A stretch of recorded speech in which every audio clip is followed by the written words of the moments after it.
Hello, my friends, and welcome back. Thank you very much for being with me again today. In this video, I will deal with Donald Trump's latest policy proposals. The first one, Donald Trump calls for the immediate cancellation of all critical race theory programs in school.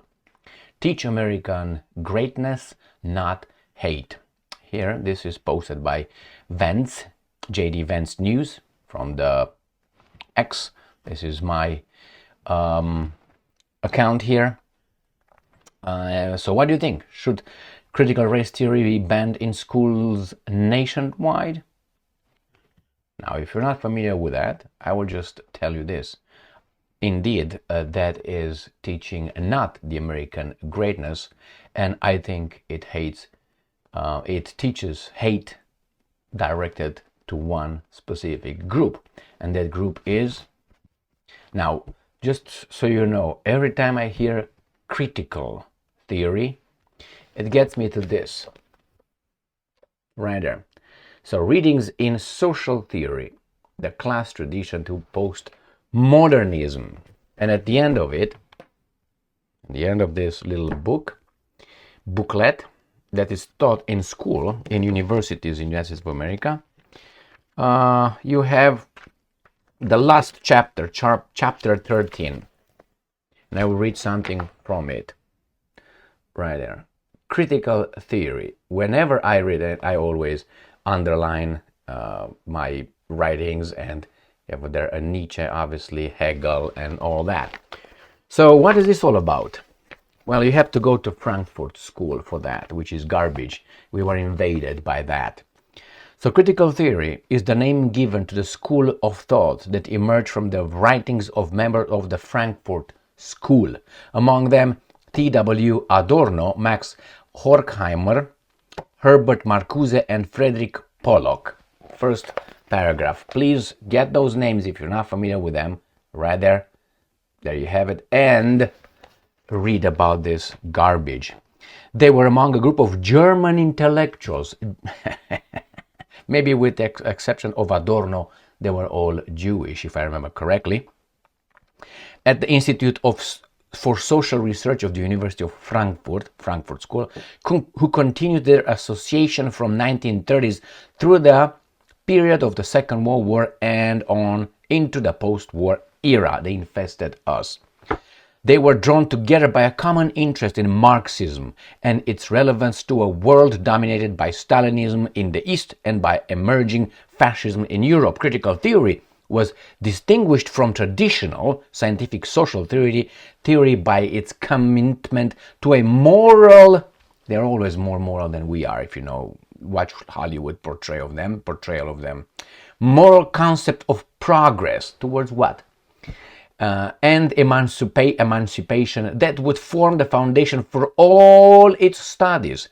It is a multidisciplinary in its approach, drawing upon psychology, sociology, economics, and politics to develop its unique standpoint. This chapter presents excerpts from works by Herbert Marcuse and Jürgen Habermas. Remember these fuckers right there, all right? There you go, and then Jürgen Habermas. So I would like you to read this, the names and the critical theory. For me, when I read about this one, I was very enchanted by critical theory. And with time, why? Because at that time I was a little bit towards left, I gotta say. And I was for the poor people and, you know, the justice, social justice. No. Justice, not social justice. I want justice. All right, so that is, I am for getting this critical race theory out of school because it's based on these baboons from Frankfurt School, which I dislike greatly. All right, and I hope you do the same here. Or you know, it may not. Sputnik. Trump's migrant deportation campaign set to launch January 21st with Chicago raids. Well, I hope that happens yesterday. I hope, as long as you're not a person who likes law and you don't like to follow laws. If you want anarchy, then okay, well, I can come and get your house or go and take a little nap in your master bedroom because there's no rules, no laws. The only law is this. Remember, justice is not selective justice, like social justice, bullshit justice. Justice as it is. You don't just pick and choose when you're just and you're not. Did you break the law? What should happen? Obviously, there should be a negative retribution. Correct? Why? To make you pay for the damage and just a penalty so you understand next time. And it should be painful. Okay? So you create a pattern. Right. So these guys are, some of them, crossed into our property without being invited. That's called trespassing on a property. I'm putting it nicely. Trespassing. If you cross illegally or you just cross the border into another country, how do you call that? Undocumentation? I don't think so. So I hope this happens yesterday. Here, Trump team now reviewing plans for Chicago ICE raids, incoming border czar. Yeah, why they put czar? Because that probably has a bad connotation in the American mind. He will be the director of whatever he's going to be, and he's going to enforce the law. I don't want anything illegal to happen, do you? All right, so starting with Chicago, I would do something else. I would probably look at Chicago, the last place. Why? I let them themselves over there for a while. I'm going to the cities where I see, okay, these guys are like this. I'm going to pick and choose first, and then I'm going to go down the pipe. Let them themselves in Chicago, and then we're going to go to Chicago and we'll solve that problem too. That's how I would do, and I would like to have them enjoying, how do you call it, that kind of diversity that this kind of immigration brings. Next subject has to do with Trump saying he will absolutely consider pulling United States out of NATO if, this is December 8, 2024. And he said that if these guys don't pay, then he's going to pull out. Speaking to NBC Meet the Press, Trump said they have to pay their bills and demanded fair treatment of the US within NATO. What are you talking about? The United States of America is the boss. And this is one article. The other one I picked from, and I'm going to use my little CC iPad. I'm using Tucker Carlson, who posted this. Breaking. President-elect Trump says he's considering pulling the United States out of NATO. And this was, I think, yesterday. Right here, you can go and verify it. Tucker Carlson right there. So what do you think? I don't think the United States of America will pull out of NATO because NATO benefits United States of America. If United States of America is like a gang and you're in charge of a gang and all those guys, you can smack them around whenever you feel like. Why would you want to stop? Without being you in charge, maybe they're gonna, restructure it. Not call it NATO, we'll call it the US alliance. And they will make sure that all these guys, bow like the satraps used to show up in Persepolis, remember? Nevertheless, they should come and bring all the goodies and, okay, we're right here, I say it Iranian or Persian kings or whatever you want to call them. So nevertheless, here is the way it's going to be. United States will still have NATO because without NATO it's going to lose influence. It can't happen. And probably it's not going to need to use the word NATO, and we're going to restructure it. We'll just show up out of the woodwork and say, you know what, actually, guys, it was me all the time here, man. They already grabbed Europe, occupied it, so why should they call it NATO? That's my assessment on that one. Next one. Mr. Zelensky, according to Donald Trump Jr., invited himself 3 times to Donald Trump's inauguration, presidential inaugurations. There's going to be tomorrow, the 20th. So let's see what this guy says. Quote-unquote, Weirdo Zelensky begged for inauguration invite. The Ukrainian leader unofficially asked for permission to attend 3 times, but was refused, the president-elect's son has claimed. And I'm quoting, I can't come, especially during the war, unless President Trump invites me personally. I'm not sure it's proper to come because I know that in general leaders are for some reason not usually invited to the inauguration of the President of the United States of America. He said freedmen. All right, you know who freedmen is, right? Trump Jr. opined in response that the funniest part is that he asked for an invite like 3 times unofficially, and each time he got turned down. Now he's acting like he decided not to go himself. He added, branding Zelensky a weirdo. Well, personally, I don't care if Zelensky is there or not. I think they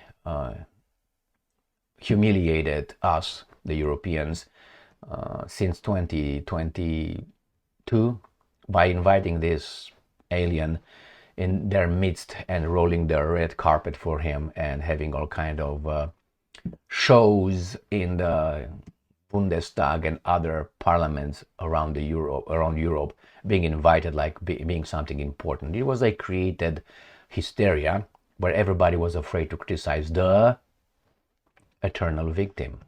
So she is just makes me throw up, but nevertheless, here it is. This is the last topic. Trump planning early China trip, Wall Street Journal. The incoming president wants to improve ties with Xi Jinping after threatening to slap harsh trade tariffs on Beijing, the report says. And here, Trump may visit China within first 100 days in office. China. So why would he go to China? Because Xi Jinping doesn't come to Washington, D.C.? It's a desperation move, I think, and it should be. Russia and China are closer together because of us. Not us. When I hear, and sometimes I make the same mistake when I include ourselves or us, you and I, or I, into these guys' decisions. We're not. As I said, these guys are the pimps. These are the bazaar's pimps. The bazaar is the world where these pimps meet with one another and they sell a product. And I will tell you the product, and I will tell you who the customer is. We are the product. What's a pimp's product? The lady of the night. So nations, countries are this pimp's product, the ladies of the night. They will be abused and loved by the customers. Who are the customers? The customers are the interests. In this case, financial interest, economic interest, banking, that's the main one. Military industrial complex interest, the guys with the guns. And then obviously energy interest. Then you have big pharma and others. So Trump will go to China, will try to stop what I think is going to be unstoppable for now, the Russian-Chinese, I don't want to call it alliance, but they are too far ahead. Trump cannot catch up. He's not going to be able. And I don't think he's going to go over there and be diplomatic. I think he's going to go over there and he's still going to start threatening again. And the Chinese will say, you see, that's exactly why we and the Russians are together, because of this kind of behavior. Remember Yellen and I think it was Blinken, I don't remember if it was Blinken, but Yellen went over there. Who that was? Another American official went to China a few months ago, and again they blamed China. I think it was Blinken, both Jewish, in charge of money and foreign policy. Good job.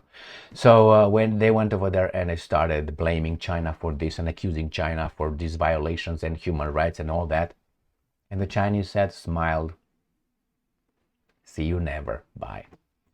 The dogs are barking, the caravan keeps passing through the little town of Bethlehem. All right, my friends, this is Trump with critical race theory. That should go away. Trump with migrant, they should fix it. I mean, if I come uninvited in your house and I just want to pick your master bedroom and say, where is the food, where is the refrigerator, and where is the bathroom, what would you do? Remember, this is your house. Your house. Don't let others decide what they're doing to your house. The other one is obviously the Trump wants to get out of NATO. He's not going to get out of NATO. He's going to threaten and bully these guys, and they will pay more for what? For the second interest that I was talking about, military industrial complex. our military-industrial complex. And from time to time, they allow Rheinmetall and other baboons in Europe to have a little crumb flickered from the table of the big dude. And then you have Zelensky, supposedly, reportedly said by Donald Trump Jr., invited himself three times. He was refused. I don't mind if he goes over there. I really give a damn. He was given too much importance already. Too much importance. He shouldn't have been there in the first place. And then he wants to go to China. I hope he goes, as I said, with diplomatic brain, not with a carrot and stick, as I like to say. I mean, you've been with a stick all the time. You kind of have no carrots. You have no more carrots.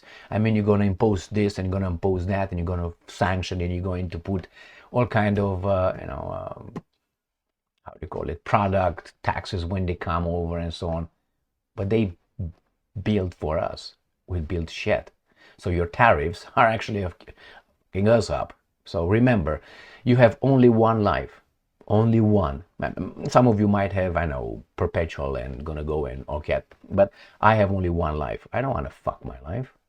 I don't want to destroy my life or allow myself to lose, I know, 10 years, 15 years of my life because Trump and other interests over there are destroying. I don't want that. I don't want it. I have to change that. And there's a lot of interest in this world. Why? Because we have different values. We have different goals. So we're gonna collide. I wonder how. Thank you very much for being with me again today. Stay strong, stay smart, look for the truth, and be just.